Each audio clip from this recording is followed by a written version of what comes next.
the night of the Oscars, folks. Rob went out there, did a little teaser. By the way, he looked pretty good in that tuxedo. Thank you very much. Looking sharp. Maybe we should walk into City Council with that tuxedo. I don't know about that. Looking like Dapper Dan. But so you went out there and did the little teaser. It was good. Then we went to an Oscar party at the W Hotel. Yeah, and I was walking around. And no, we first went down, you got off, and you walked down the red carpet. Yeah. That's all minor stuff. But I got in trouble for, again, something that I shouldn't have gotten in trouble for. So we went out, and there's a pool, and there's all these cabanas around the pool, and everyone's doing There's 1,000, there was 1,000 people there, folks. Easy 1,000. So I just sat at the edge of one of these cabanas. There's a little red cushion, and I had to sit somewhere. So I asked this lady, I said, do you mind if I sit here? No problem. So I sat down, and before you knew it, I was back up on my feet. Can I take a picture with you? Can I take a picture? Sat back down, and then all these crazy rumors are running around that saying I bought a cabana and I was doing all this in the cabana. No, that's TMZ. In my opinion, they're just a trash gossip media. Oh, they're neck and neck with the Toronto Star? Well, they make up stories. They insinuated that we spent money, $2,500, which is an outright lie. And if I wasn't too busy sitting here with you, I'd be suing their ass off right now, to be frank with you. No, so I just sat there, and people were very gracious, very nice. And Rob, you're too modest. You were a rock star there. There was a lot of stars. Okay, I know. But anyways, folks, we had a great time. It was, it was Hollywood at its best. And Rob, you're a pretty humble guy. It's not. So when he was getting all the attention, Rob leaned over to me, Jones, what's the big deal here? And I said, you're the big deal, Jones. I don't know. Again, they're very friendly, and there was actors, actresses, and there was directors, and there was everybody there. And I had a lot of fun. We had a good time, and I had to leave, because if you don't leave at those parties, you could get in trouble. And so I had to drag him out by his ears because he wanted to stay. So anyways. We were there, folks, for about an hour, had a good time. Someone was going to jump in the pool. I didn't know who, but anyways, we met a lot of friendly people, a lot of business people there that we exchanged cards with. It sounded very encouraging. Absolutely. That they were coming to Toronto, and we invited them. As soon as they arrived, we told them we'd treat them like kings.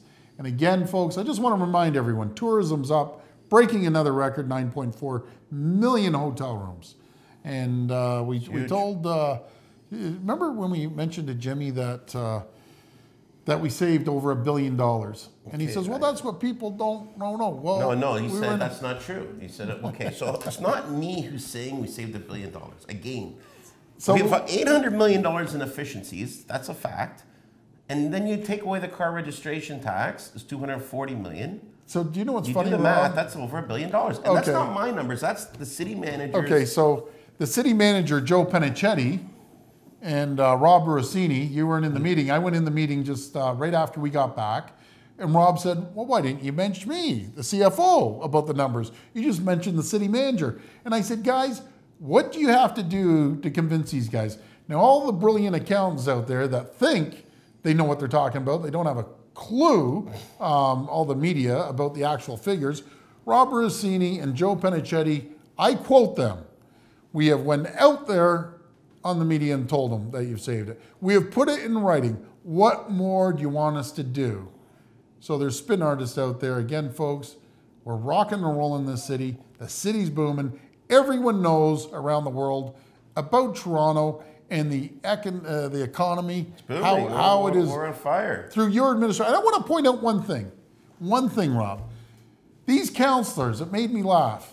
And Jimmy said this. It's amazing. Remember he said this? It's amazing how one day, when they found out you're down there, one day they take your powers away and say, he can't run the city. And then he finds out that you're down there for the weekend, and they're all running around saying, Who's running the city? So this is the hypocrisy we're down there that we face. And that's the same as, I'm just warming up here for a minute. Oh, boy. That's the same with Cisco. Great company, and I want to thank Cisco for coming to town, doing the $100 million investment. But I can assure you, folks, they aren't coming to town because of the premier.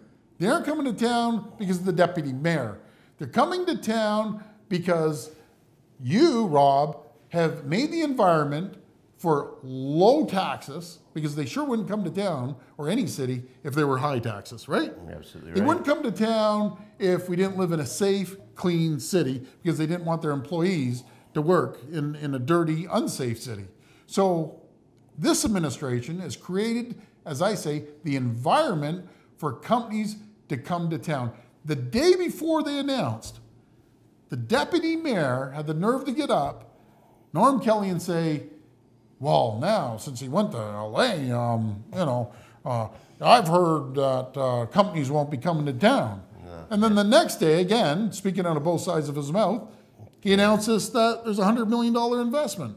Boy. That you weren't invited to, by the way. I was just going to say, you're on fire. Of course I'm on fire, because I can't stand these hypocrites, these politicians that are as phony as a $3 bill, folks. They come up and they tell you all their BS and this and that, and they shoot more, you know what, Oh boy. than you can shake You're a gonna be stick in at. trouble. Bad boys. What you gonna do? What are they gonna do when they come for you?